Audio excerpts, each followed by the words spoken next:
Hi guys, it's Drea. So I have a video today which is all about terrible packaging.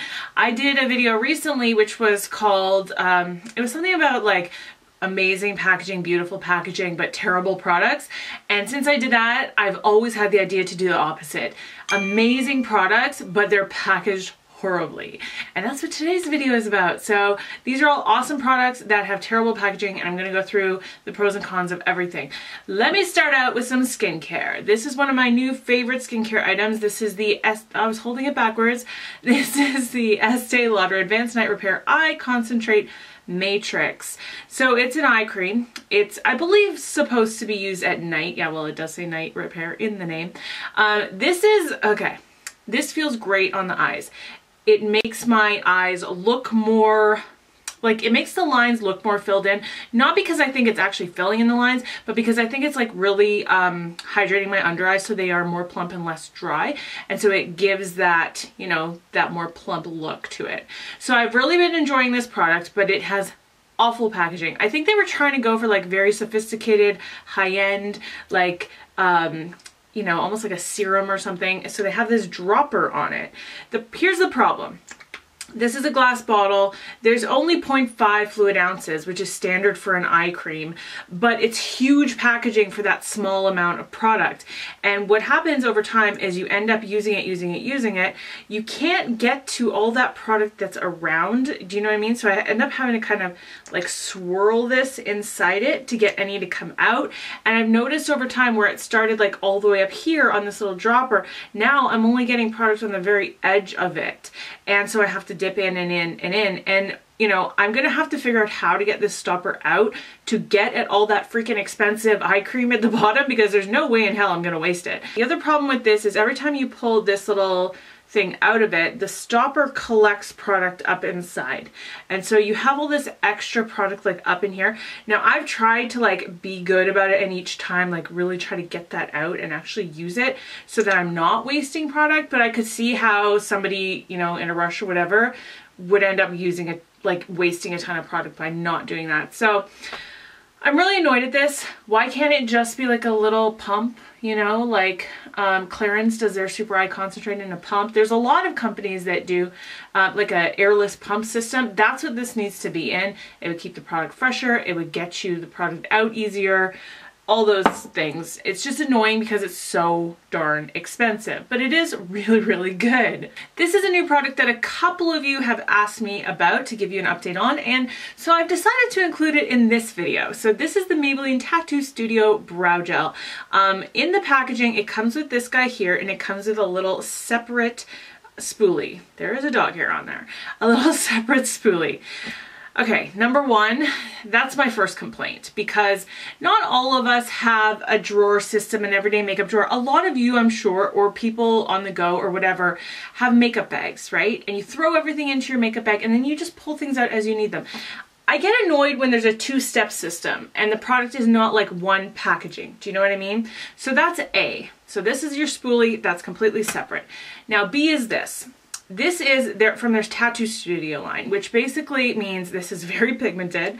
It's meant to go in your brows to fill them in. So this isn't just a brow gel. Like, this gives you a ton of color. The reason this product is in this video to begin with is because this is beautiful once you get it on there. It's very nicely pigmented, like I said, so you can fill it in, and it has some fibers in it, so it does make your brows look a little fuller.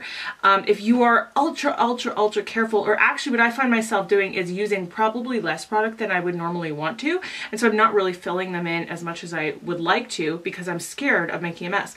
But anyway, you put the product on first and then you sweep it through with this here. And I'm still using a pencil or my brow pomade first and then going on top with this, which is all fine, but it's not really what I want to do. I want this product to be something I can go to when I'm in a rush. Because it's so pigmented, it's gonna fill in everything, gives you the brow gel all in one, right?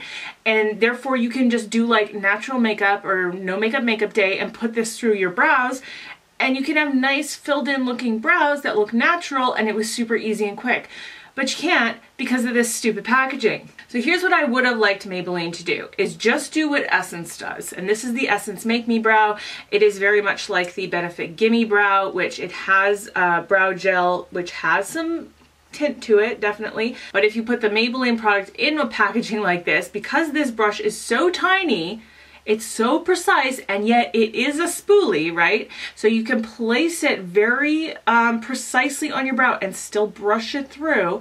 It's going to be so much better than dealing with this weird, like, large fuzzy thing on the end of here that is way too big for the brows. So while I love the product that is inside this, I hate the delivery system. I hate that it's so messy, and I just ultimately don't know how often I'm going to end up using it. This product could be the poster child for this video, because this foundation is my new favorite. It's probably one of the best foundations I've ever tried in my entire life, yet the packaging is just god-awful. So Revlon, you need to do something different. Congratulations to Revlon for finally getting me to love something you made, because normally I hate almost everything I've tried from them. But anyways, this is the new Revlon Photo Ready Insta Filter Foundation. Mine is in the shade 220 Natural Beige. This is full coverage. This is what I'm wearing today. This is Photoshop in a bottle. That's why they called it Insta Filter, right? Like, it's so full coverage. It makes you look smooth and airbrush. I have no filter on my camera. I feel like this makes me look friggin' incredible. And even in person, like, everybody looks a little bit better on camera because we all have lights and all that. But in real life, like, I wear this out all the time because I just feel like it makes me look so smooth, and it makes me look like I have no imperfections. I just look flawless. I love this stuff.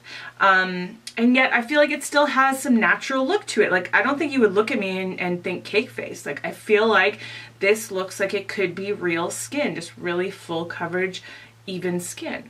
So there's everything I love about it. Now let's talk about the horrid packaging. So it's all about the sponge, right? This has this stupid sponge on the top, which A, doesn't work. Like, I've seen them try to promote this. There's a few YouTubers they have, I guess, worked with, and they've done ads that play before videos. I don't know if you guys have seen them or not, but I've seen people like apply it like this, and then quickly it flashes over to their foundation is finished. And I ultimately don't think that they are using this sponge just on its own to apply the foundation. I've tried it. It's super streaky. It doesn't blend well. You really need to grab for a beauty sponge of some kind, or even a brush is fine too, but I really obviously love my sponges.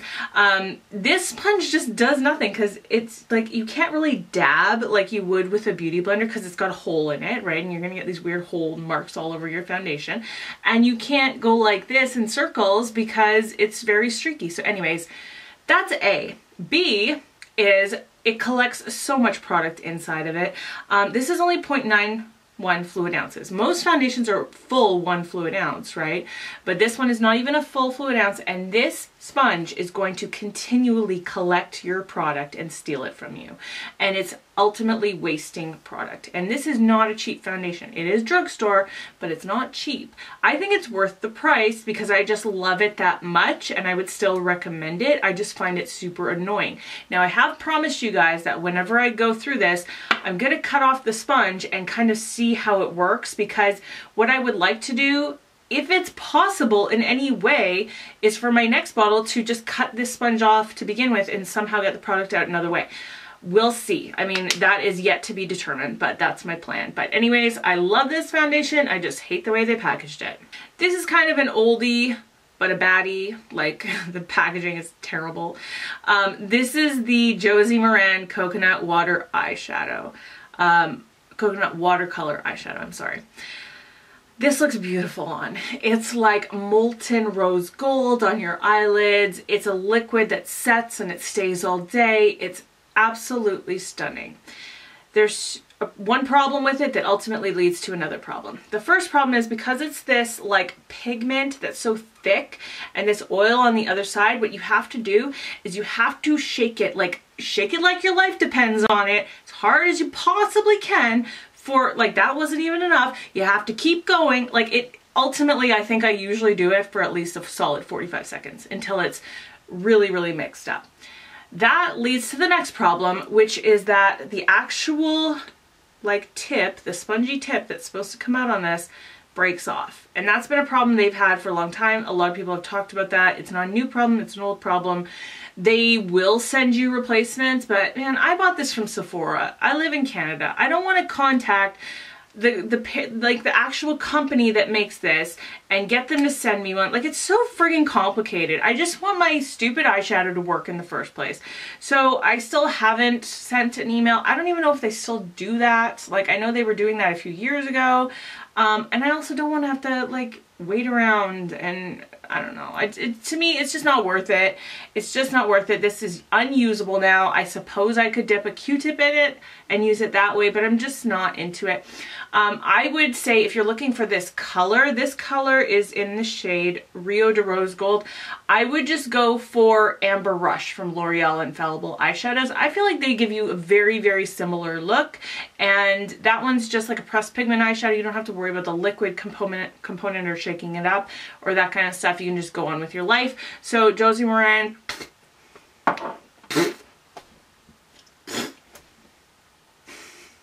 Okay, the next product is kind of a problem I have with skincare products in general, but I'm using this as an example because I think this product itself is incredible. This is the First Aid Beauty Coconut Water Cream Moisturizer. So this stuff feels amazing on. It's like a gel consistency. You could feel your skin soak it up, and it's almost like you're just like feeding your skin vitamins. It just feels incredible when you put it on. It feels so good. I have that reaction with a lot of coconut products. I love like the Too Faced Coconut Primer, the Kopari like Rose Coconut Spray. Anytime I use a skincare product with coconut like oil or water, whatever in it, my skin just laps it up. Like, it's so good. So it's one of my favorite things. I really love the way my skin feels and looks after I use this. My only issue with this is, come on, skincare brands, like, can we just put pumps on everything now? Like, why does it have to be a pot?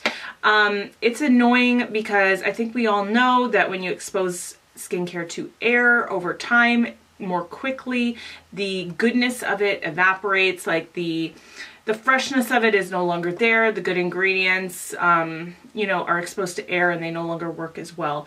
So that sucks, and I just don't know why skincare brands keep doing this. It's not that much of a huge price difference to take this plastic and put a pump on it. Like, just change the shape of it a little bit and put a pump on it.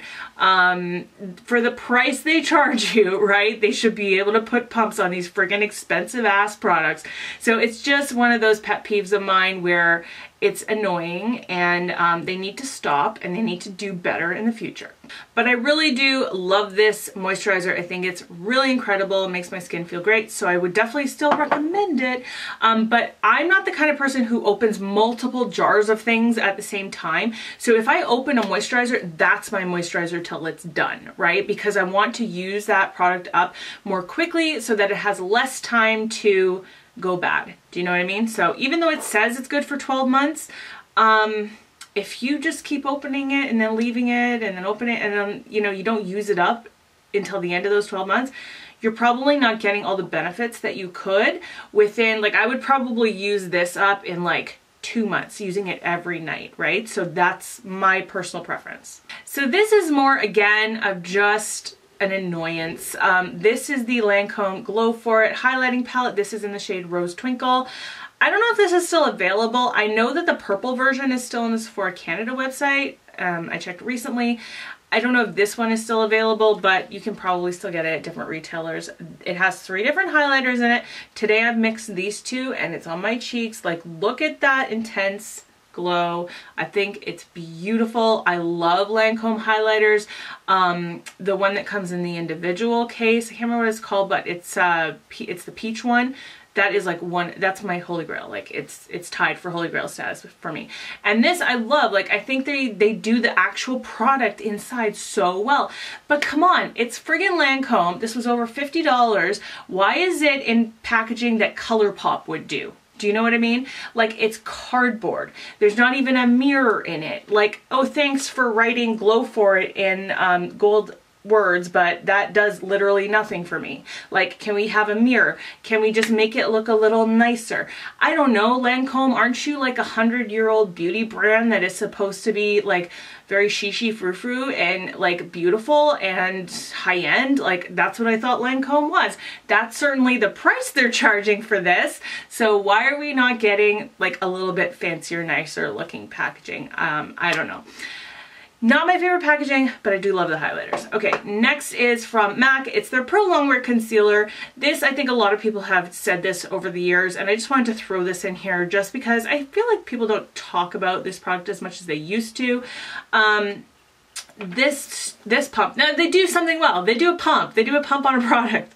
So it's like, like on one hand, that's great. Like, I don't want to get annoyed that they put a pump on a product, but at the same time, this pump is not great because you can't customize the amount of product you get out.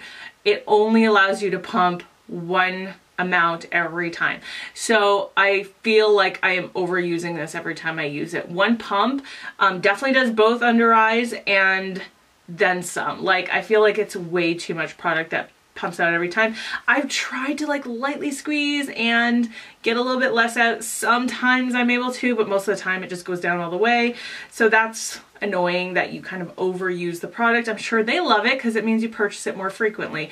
But as you can see, I do love this product. I've used quite a bit of it. This is actually my makeup use up for this year. It's the concealer I'm wearing today. I feel like it's very full coverage, yet you get a very natural brightened under eye, and it doesn't look like you're wearing a ton of makeup. So it is just one of those staple product that is like a real workhorse. Like, it's always there in the background doing good things for you, and it probably doesn't get enough credit as it should, but it's a wonderful concealer. Very last thing is one of my holy grail hair products. This is from Bumble & Bumble. It's the Hairdresser's Invisible Oil Heat UV Protective Primer. So I blow dry my hair almost every single time I wash it, and it's really important for me to use a heat protectant because, especially because, you know, it's all bleached hair, and I try to take good care of it so that it doesn't get more damaged. And I feel like this works really well for that. This smells like, it smells so good. It smells incredible. And I really love it. I love how it kind of makes my hair feel soft. But as you can see, I've used almost this entire bottle. We're down to the bottom. When it starts at the top, there's no problem pumping it out. It sprays nicely. It's no problem at all. As you get down to the bottom, it becomes increasingly harder and harder to push down this sprayer. The product inside is not like a light, watery consistency. It's very thick. And to put it in a bottle that has a small little tube and then small little nozzle and then spray it out, it has a tendency to get clogged and to get stuck, especially when it gets down to the bottom. I don't know why that is. But anyways, when you press it, sometimes I find myself like having to need two hands to press it down, which is very difficult if I'm trying to do like the back of my head and I can't see, like, you know, your hair's wet and you're just trying to like comb through it and spray. But you need two hands to do it. You can't really like reach all the way around. It's pretty difficult. So that's my one annoyance with this. When I get near the end, I usually just unscrew it and pour some into my hand and just, you know, do this, the good old this. But yeah, I wish that, I don't know if it's possible to have like a nozzle spray that allows a thicker product to come up in it. I'm not really sure. So that's it for my awesome products and terrible packaging video. If you have any, definitely leave them down in the comments. It's always amazing and funny and hilarious to hear from you about your pet peeves. Like, some of you guys are really, really funny. So let me know what your pet peeves are about packaging, or some like amazing products that you wish were packaged differently. But that is it for today. Definitely subscribe if you're new around here. I'd love to see you around in the future. I hope you're having a wonderful day. I hope you're speaking kindly to yourself, especially when you look in the mirror. I love you guys. I will see you in my next video. Bye.